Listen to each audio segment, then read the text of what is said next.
ಪ್ರೀತಿಯ ವೀಕ್ಷಕರಿಗೆ ಶಂಕರಾನಂದ ಟಿವಿಗೆ ಸ್ವಾಗತ ಸುಸ್ವಾಗತ. ಇವತ್ತಿನ ವಿಡಿಯೋನಲ್ಲಿ 2026ರ ಕ್ಯಾಲೆಂಡರ್ ವರ್ಷದ ಭವಿಷ್ಯ ಯಾವ ರೀತಿಯಾಗಿದೆ ಅನ್ನುವಂತಹ ಮಾಹಿತಿಯನ್ನು ತಿಳ್ಕೊಳ್ಳೋಣ. ಅದಕ್ಕಿಂತ ಮುಂಚಿತವಾಗಿ ಶಂಕರಾನಂದ ಟಿವಿ ಯೂಟ್ಯೂಬ್ ವಾಹಿನಿಯನ್ನು ಸಬ್ಸ್ಕ್ರೈಬ್ ಮಾಡ್ಕೊಂಡಿಲ್ಲ ಅಂದರೆ ಸಬ್ಸ್ಕ್ರೈಬ್ ಮಾಡ್ಕೊಳ್ಳಿ. ಪಕ್ಕದಲ್ಲೇ ಇರುವಂತಹ ಬೆಲ್ ಐಕಾನ್ ಒತ್ತಿ, ಅದರಿಂದ ನೆಕ್ಸ್ಟ್ ಅಪ್ಲೋಡ್ ಮಾಡುವಂತಹ ವಿಡಿಯೋಗಳು ನಿಮಗೆ ನೋಟಿಫಿಕೇಷನ್ನ ಮುಖಾಂತರ ಬಂದು ತಲುಪತ್ತೆ. ಹೊಸ ಮಾಹಿತಿಗಳನ್ನು ತಿಳ್ಕೊಳ್ಳೋದಕ್ಕೆ ಸಾಧ್ಯವಾಗುತ್ತೆ ಅಂತ ತಿಳಿಸ್ತಾ, ಈ ಒಂದು ವಿಶೇಷವಾದಂತಹ ಜನವರಿಯಿಂದ ಡಿಸೆಂಬರ್ನವರೆಗೂ ಯಾವ ರೀತಿಯಾದಂತಹ ಭವಿಷ್ಯವನ್ನು, ಕ್ಯಾಲೆಂಡರ್ ವರ್ಷದ ಭವಿಷ್ಯ, ಯಾಕಂದರೆ ನಮಗೆಲ್ಲ ಯುಗಾದಿ ಹಬ್ಬ ಹೊಸ ವರ್ಷ, ಯುಗಾದಿ ಭವಿಷ್ಯವನ್ನು ಸಹ ಮುಂದಕ್ಕೆ ತಿಳ್ಕೊಳ್ಳೋಣ. ಈಗ ಈ ಒಂದು ವರ್ಷದ ಕ್ಯಾಲೆಂಡರ್ನ ವರ್ಷ ಭವಿಷ್ಯ ಯಾವ ರೀತಿಯಾಗಿದೆ ನೋಡೋಣ. ನೋಡಿ, ಗ್ರಹಸ್ಥಿತಿಗಳನ್ನು ಗಮನಿಸೋದಾಯಿತು ಅಂದರೆ ಗುರು ದ್ವಿತೀಯ ಮತ್ತು ತೃತೀಯ ಸ್ಥಾನದಲ್ಲಿ ಸಂಚಾರ ಮಾಡ್ತಾನೆ, ಕೇತು ಚತುರ್ಥ ಸ್ಥಾನದಲ್ಲಿ, ಅದೇ ರೀತಿಯಾಗಿ 10ನೇ ಮನೆಯಲ್ಲಿ ರಾಹು, 11ರಲ್ಲಿ ಶನಿ. ಏನೇ ಆದರೂ ವೃಷಭ ರಾಶಿಯವರಿಗೆ 2025ರಿಂದ ಬಹಳ ಅದೃಷ್ಟದಾಯಕ ವರ್ಷ ಅಂತಲೇ ನಾವು ಹೇಳ್ತಾ ಬರ್ತಾ ಇದ್ದೇವೆ. ಕಾರಣ, ಗುರುಬಲ ಇಲ್ಲದೆ ಒದ್ದಾಡಿದಂಥವರು, ಶನಿ ಬಲ ಇಲ್ಲದೆ ಒದ್ದಾಡಿದಂಥವರು, ರಾಹುಕೇತುಗಳ ಸಂಪೂರ್ಣವಾದ ಅನುಗ್ರಹವಿಲ್ಲದೆ ಒದ್ದಾಡಿದಂಥವರು, ದಿಢೀರಂಥ ಎಲ್ಲ ಗ್ರಹದ ಅನುಕೂಲತೆಗಳು ಸಹ ನಿಮಗೆ ಸಿಗೋದಕ್ಕೆ ಪ್ರಾರಂಭ ಆಗಿಬಿಟ್ಟಿದೆ 2025ರಿಂದಾನೇ. ಈಗ 2026ರಲ್ಲಿ ನಿಮಗೆ ಮೇನಲ್ಲಿ ಏನು ಗುರುವಿನ ಸ್ಥಾನ ಬದಲಾವಣೆ ಆಗತ್ತೆ, ತೃತೀಯ ಸ್ಥಾನಕ್ಕೆ ಗುರುಬಲವನ್ನು ಕಳ್ಕೊಳ್ಬೇಕಾಗತ್ತೆ. ಆದರೆ ಗುರು ಉಚ್ಚಸ್ಥಾನ ಆಗಿರೋದ್ರಿಂದಾಗಿ ನಿಮಗೆ ತೃತೀಯ ಸ್ಥಾನಕ್ಕೆ ಬಂದರೂ ಅಂತಹ ಸಮಸ್ಯೆ ಏನು ಕೊಡೋದಿಲ್ಲ, ಇನ್ನೂ ಏಳಿಗೆಯನ್ನೇ ಸಹ ಕೊಡ್ತಾನೆ. ಯಾಕಂದರೆ ಉಚ್ಚಸ್ಥಾನದಲ್ಲಿದ್ದಾಗ ಗ್ರಹ ಅಷ್ಟು ಸುಲಭವಾಗಿ ಅಶುಭದ ಫಲಗಳನ್ನು ಕೊಡೋದಿಲ್ಲ. ಅಷ್ಟು ಮಾತ್ರ ಅಲ್ಲದೆ ನಿಮಗೆ ಶನಿಯ ಶ್ರೀರಕ್ಷೆ ಬೇರೆ ಇದೆ. ಶನಿಯ 11ನೇ ಮನೆಯ ಶನಿ ಪ್ರಭಾವ ನಿಮಗೆ ಬಹಳ ಚೆನ್ನಾಗಿ ಇರ್ತಕ್ಕಂಥದ್ದು, ಒಳ್ಳೆ ರೀತಿಯಲ್ಲಿ ನಿಮಗೆ ಬೆಳವಣಿಗೆಗಳು ಚೆನ್ನಾಗಿ ಆಗುತ್ತೆ. ಸೊ ಹಾಗಾಗಿ ಈ 2026ರಲ್ಲಿ ಯಾವ ರೀತಿಯಾಗಿರ್ತಕ್ಕಂತಹ ಪ್ರಭಾವಗಳಿದೆ ಅನ್ನೋದನ್ನು ನಾವು ಮೊದಲನೇದಾಗಿ ಗಮನಿಸ್ತಾ ಹೋಗೋಣ. ನೋಡಿ, ಮೊದಲನೇದಾಗಿ 2 ಭಾಗಗಳನ್ನು ಮಾಡಿಕೊಳ್ಬೇಕಾಗತ್ತೆ. ಗುರುಸ್ಥಾನದ ಪರಿವರ್ತನೆ ನಂತರ ಮತ್ತು ಗುರುಸ್ಥಾನದ ಪರಿವರ್ತನೆಯ ಆಗೋಕ್ಕೂ ಮುಂಚಿತವಾಗಿ. ಅಂದರೆ ಮೊದಲ ಪ್ರಾರಂಭದ 5 ತಿಂಗಳು, ಅದಾದ ನಂತರ ಬರುವಂತಹ ಇನ್ನು 7 ತಿಂಗಳುಗಳು ಹೇಗಿರುತ್ತೆ. ಗುರುಬಲ ಎಲ್ಲ ಇದೆ, ಶನಿ ಬಲ ಇದೆ, ಇನ್ನೆಲ್ಲ ಬಿಕ್ಕಿದ ಗ್ರಹದ ಬಲಾನುಬಲಗಳು ನೇರವಾಗಿ ಆಯಾ ಕಾಲಘಟ್ಟಕ್ಕೆ ಬದಲಾಗ್ತಾನೆ ಹೋಗ್ತಾ ಇದೆ. ಮುಖ್ಯವಾಗಿ ಈ ರಾಹುಕೇತುವಿನ ಪ್ರಭಾವದಿಂದ, ರಾಹುವಿನಿಂದ ನೀವು ಒಂದಷ್ಟು ಶುಭವನ್ನೇ ಅನುಭವಿಸ್ತೀರಿ. ಆದರೆ ಕೇತುವಿನ ಪ್ರಭಾವದಿಂದ ಮನೆಯಲ್ಲಿ ಅಶಾಂತಿಗಳು, ಕಿರಿಕಿರಿಗಳು, ತಾಯಿಯೊಟ್ಟಿಗೆ, ತಾಯಿ ಸಮಾನರೊಟ್ಟಿಗೆ ವೈಮನಸ್ಯಗಳು, ಅವರ ವಿಚಾರಗಳಿಗೆ ನಿಮಗೆ ಬಹಳ ಚಿಂತೆ ಆಗ್ತಕ್ಕಂಥದ್ದು, ಈ ರೀತಿಯ ಆಗುವಂತಹ ಸಾಧ್ಯತೆಗಳು ಇದ್ದಾವೆ. ಈ ಒಂದು 2026ರಲ್ಲಿ ನಿಮಗೆ ಮಾರ್ಚ್ನ ನಂತರ ಶುಕ್ರನ ಸ್ಥಾನ ಬಹಳ ಶುಭದಾಯಕವಾಗಿ ಬರೋದರಿಂದಾಗಿ ಬಹಳ ಅನುಕೂಲಕರವಾದಂತಹ ವಾತಾವರಣ. ನಿಮ್ಮ ರಾಶ್ಯಾಧಿಪತಿಯೇ ಶುಕ್ರನಾಗಿರ್ತಾನೆ. ಇನ್ನು ಹಲವು ವಿಧದಲ್ಲಿ ವಿಶೇಷ ಹೊಸ ಸಂಬಂಧಗಳು ನಿಮ್ಮ ಜೀವನಕ್ಕೆ ಬರ್ತಕ್ಕಂಥದ್ದು, ಒಡ ಹುಟ್ಟಿದವರ ಜೊತೆಗೆ ಇದ್ದಂತಹ ಅನೇಕ ಕೆಡುಕುಗಳು ಹೋಗ್ತಕ್ಕಂಥದ್ದು, ನಿಮ್ಮ ಜೀವನಕ್ಕೆ ಸ್ತ್ರೀಯರಿಂದ ಬಹಳ ಗಟ್ಟಿಯಾದ ಒಂದು ಸಪೋರ್ಟ್ ಸಿಗತಕ್ಕಂತಹದ್ದು ಆಗುತ್ತೆ.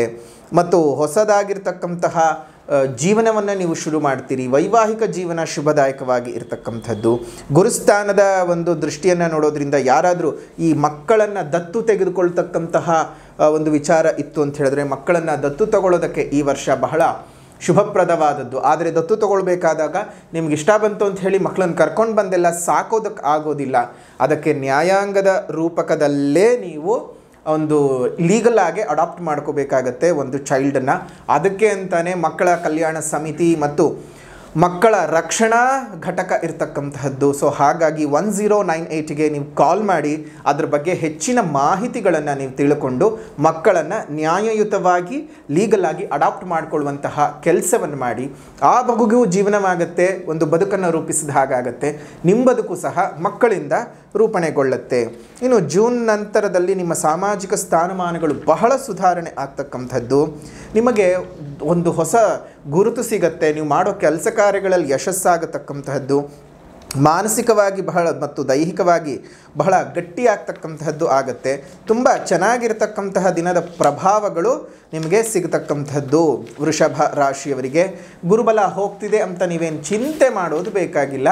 ಗುರುಬಲ ಹೋದರೂ ಸಹ ತನ್ನ ಸ್ಥಾನದ ಬಲ ಉಚ್ಚಸ್ಥಾನವಾಗಿರೋದ್ರಿಂದ ತುಂಬಾ ಚೆನ್ನಾಗಿರ್ತಕ್ಕಂತಹ ಪ್ರಭಾವಗಳನ್ನು ನೀವು ಅನುಭವಿಸ್ತೀರಿ.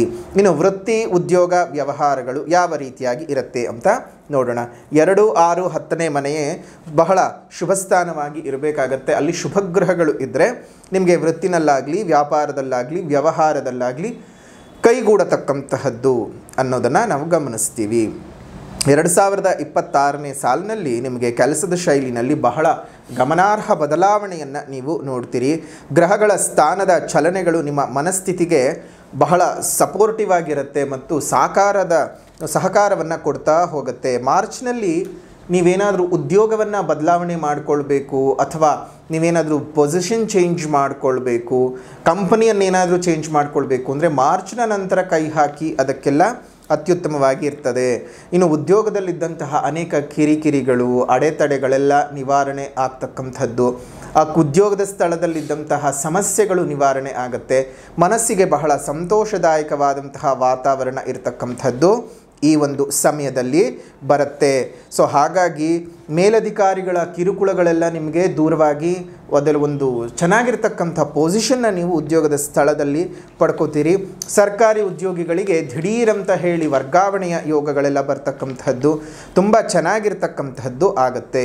ಇನ್ನು ಕುಟುಂಬದ ವಿಚಾರ ಅಂತ ಗಮನಿಸಿದಾಗ ಆಗಲೇ ಹೇಳಿದಾಗೆ ಕುಟುಂಬದಲ್ಲಿದ್ದಲ್ಲಿ ಒಂದಷ್ಟು ಕಿರಿಕಿರಿಗಳು ಇದ್ದರೂ ಸಹ ನಿಮಗೆ ತಾಯಿ ಮತ್ತು ತಾಯಿ ಸಮಾನರಿಂದ ಒಂದಿಷ್ಟು ಕಿರಿಕಿರಿಗಳು, ತೊಂದರೆ ತಾಪತ್ರೆಗಳು, ಅವರಿಗಾಗುವಂತಹ ಏನೋ ಕೆಡುಕು ತಾಪತ್ರೆಗಳಿಂದ ನೋವಾಗ್ತಿರುತ್ತೆ.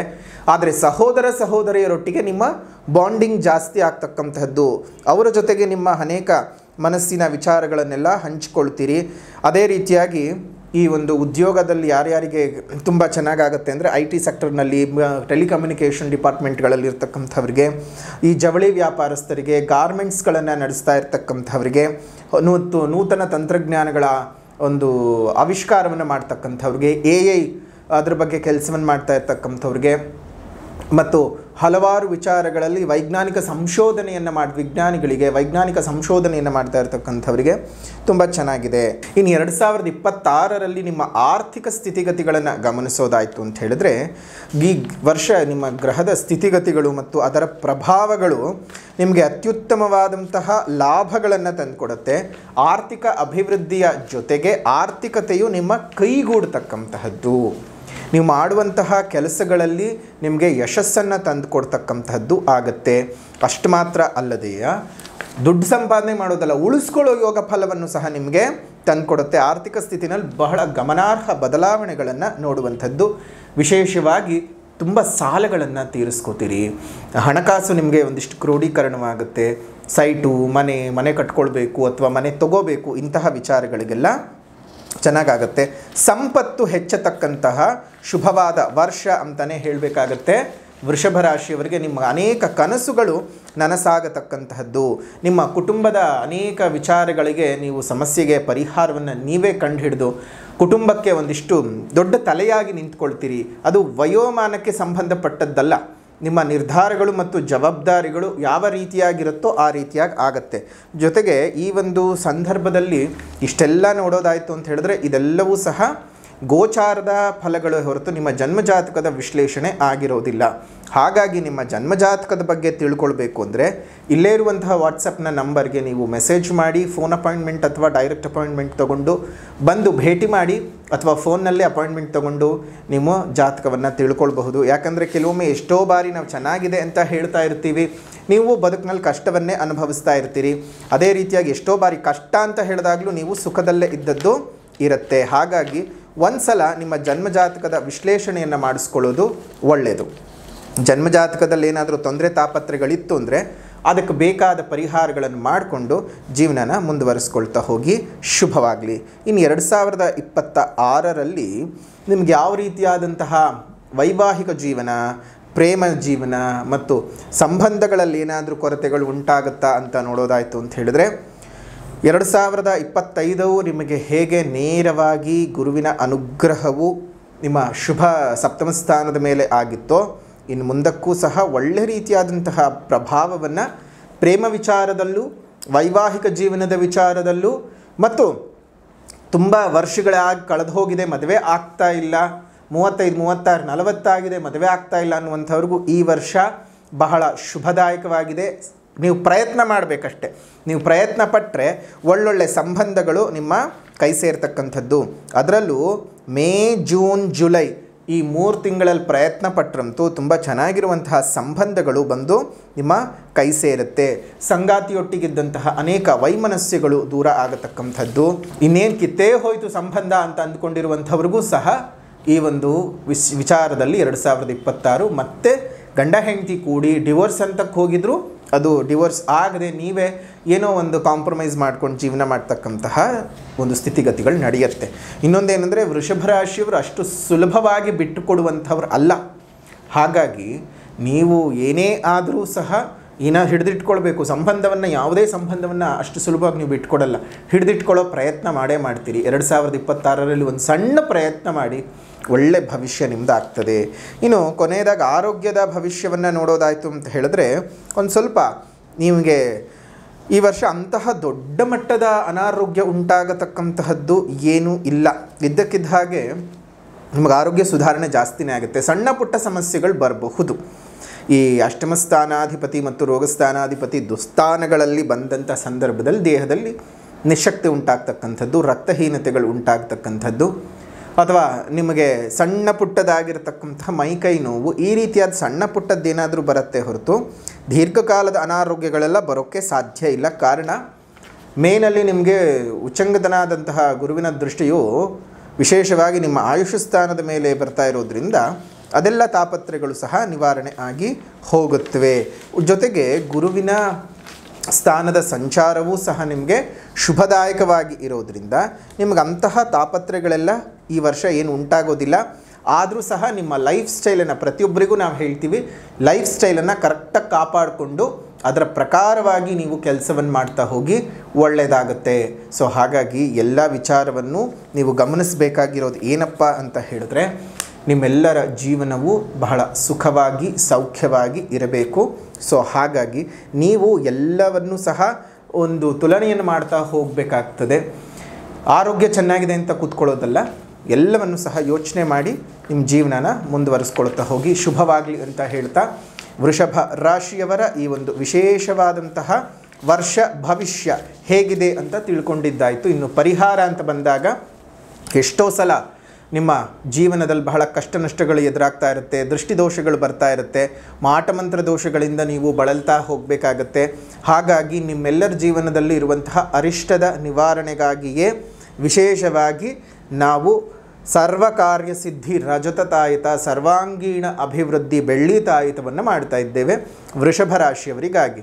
ಹಲವು ಮೂಲಿಕೆಗಳನ್ನು ಸೇರಿಸಿ ಮಾಡ್ತಕ್ಕಂತಹ ಈ ತಾಯಿತವನ್ನು ನಿಮ್ಮ ದೇಹದಲ್ಲಿ, ಅಂದರೆ ಕತ್ತಲ್ಲಾಗಲಿ ಅಥವಾ ಬಲಗೈನಲ್ಲಾಗಲಿ ತೋಳಿನಲ್ಲಿ ಧರಿಸ್ಕೊಳ್ಳೋದ್ರಿಂದ ಈ ದೃಷ್ಟಿದೋಷಗಳಾಗೋದು, ಕೆಲಸ ಕಾರ್ಯಗಳು ಆಗಬೇಕಾಗಿರುವಂಥದ್ದು ಅರ್ಧಕ್ಕೆ ನಿಂತು ಹೋಗುವಂಥದ್ದು, ಅಥವಾ ಬೇರೆ ಇನ್ಯಾವುದೇ ರೀತಿಯಲ್ಲಿ ತೊಂದರೆ ತಾಪತ್ರೆಗಳು ಆಗ್ತಿದೆ ಅಂತಂದರೆ ಅದರಿಂದ ನಿವಾರಣೆಯನ್ನು ಪಡ್ಕೊಳ್ಳೋದಕ್ಕೆ ಅನುಕೂಲವಾಗುತ್ತೆ. ಸೊ ಹಾಗಾಗಿ ವೃಷಭ ರಾಶಿಯವರು ಸರ್ವಾಂಗೀಣ ಅಭಿವೃದ್ಧಿ ತಾಯಿತವನ್ನು ನೀವು ಧರಿಸ್ಕೊಳ್ಳಿ. ಅದ್ರ ಬಗ್ಗೆ ಮಾಹಿತಿ ಬೇಕು ಅಂದರೆ ಇಲ್ಲೇ ಇರತಕ್ಕಂತಹ ಫೋನ್ ನಂಬರ್ಗೆ ಮೆಸೇಜ್ ಮಾಡಿ ವಾಟ್ಸಪ್ನಲ್ಲಿ ಸಂಪೂರ್ಣವಾದ ಮಾಹಿತಿಯನ್ನು ತಿಳ್ಕೊಂಡು ಅದನ್ನು ಬುಕ್ ಮಾಡಿ ತರಿಸ್ಕೊಳ್ಳಿ. ನಿಮ್ಮ ಹೆಸರು, ರಾಶಿ, ನಕ್ಷತ್ರ, ಗೋತ್ರದ ಅನುಸಾರವಾಗಿ ಮಾಡ್ತಕ್ಕಂತಹದ್ದು. ಹಾಗಾಗಿ ನಿಮ್ಮ ವೈಯಕ್ತಿಕ ಸಮಸ್ಯೆಗಳಿಗೆ ಅದು ಪರಿಹಾರವನ್ನು ಕೊಡುತ್ತೆ. ಇನ್ನು ಪರಿಹಾರ ಅಂತ ಬಂದ ಸಂದರ್ಭದಲ್ಲಿ ಮೊದಲನೇದಾಗಿ ಸಾಮಾಜಿಕ ಪರಿಹಾರ. ಪ್ರಕೃತಿಯನ್ನು ಉಳಿಸಿ, ಪ್ರಕೃತಿಯನ್ನು ಬೆಳೆಸಿ, ಇನ್ನಿತರ ಜೀವ ಜಂತುಗಳಿಗೆ ಒಂದಿಷ್ಟು ಆಸರೆಯಾಗಿರಿ. ಮತ್ತು ನಿಮ್ಮ ಸುತ್ತಮುತ್ತ ಇರತಕ್ಕಂತಹ ಒಂದು ಉದ್ಯಾನವನಗಳಲ್ಲಿ ಒಂದೊಂದು ಹಣ್ಣಿನ ಗಿಡಗಳನ್ನು ಕೊಟ್ಟು ಪೋಷಣೆ ಮಾಡಿಸಿ. ಅದರಿಂದ ಮುಂದೆ ಹಲವಾರು ರೀತಿಯಲ್ಲಿ ನಿಮಗೆ ಅನುಕೂಲಗಳಾಗ್ತವೆ. ನಿಮಗೆ ಪ್ರಾಣವಾಯು ಸಿಗುತ್ತೆ. ಅಷ್ಟು ಮಾತ್ರ ಅಲ್ಲ, ನೀವು ನೆಟ್ಟು ಬೆಳೆಸಿದಂತಹ ಗಿಡದಿಂದ ಹಲವು ಜೀವಿಗಳು ತಮ್ಮ ಬದುಕನ್ನು ಕಟ್ಟಿಕೊಳ್ಳುತ್ತವೆ. ಅದರಿಂದ ನಿಮ್ಮ ಬದುಕೇ ಹಸನಾಗತ್ತೆ ಅಂತ ಹೇಳ್ತಾ, ಆಧ್ಯಾತ್ಮಿಕ ಪರಿಹಾರ ಈ ವರ್ಷ ನೀವು ಮಾಡಿಕೊಳ್ಬೇಕಾಗಿರುವಂತಹದ್ದು ಅಭಿರಾಮಿ ದೇವಿಯ 12 ನಾಮಾವಳಿಯನ್ನು ಪ್ರತಿನಿತ್ಯ ಜಪ ಮಾಡ್ತಾ ಬನ್ನಿ. ಅಭಿರಾಮಿ ದೇವಿಯ ಪೂಜೆ ಮಾಡ್ತಾ ಬನ್ನಿ. ಬಹಳ ಶುಭವಾಗಲಿ. ಮಂಗಳವಾಗಲಿ. ನಿಮ್ಮೆಲ್ಲರಿಗೂ 2026ರ ಹೊಸ ವರ್ಷ ಹೊಸತನವನ್ನು ತಂದುಕೊಡ್ಲಿ. ಕ್ಯಾಲೆಂಡರ್ನ ಬದಲಾವಣೆ, ನಿಮ್ಮ ಬದುಕು ಸಹ ಬದಲಾವಣೆ ಆಗೋ ಹಾಗೆ ಆಗಲಿ ಅಂಥೇಳಿ ವಿಶೇಷವಾಗಿ ದೇವಿಯಲ್ಲಿ ಪ್ರಾರ್ಥನೆ ಮಾಡ್ತಾ ಆಶೀರ್ವಾದವನ್ನು ತಿಳಿಸ್ತಾ ಇದ್ದೇವೆ. ಲೋಕಾ ಸಮಸ್ತ ಸುಖಿನೋ ಭವಂತು, ಸಕಲ ಸನ್ಮಂಗಳಾನಿ ಭವಂತು, ಸರ್ವೇ ಜನಾಃ ಸುಖಿನೋ ಭವಂತು, ಸಮಸ್ತ ಸನ್ಮಂಗಳಾನಿ ಭವಂತು.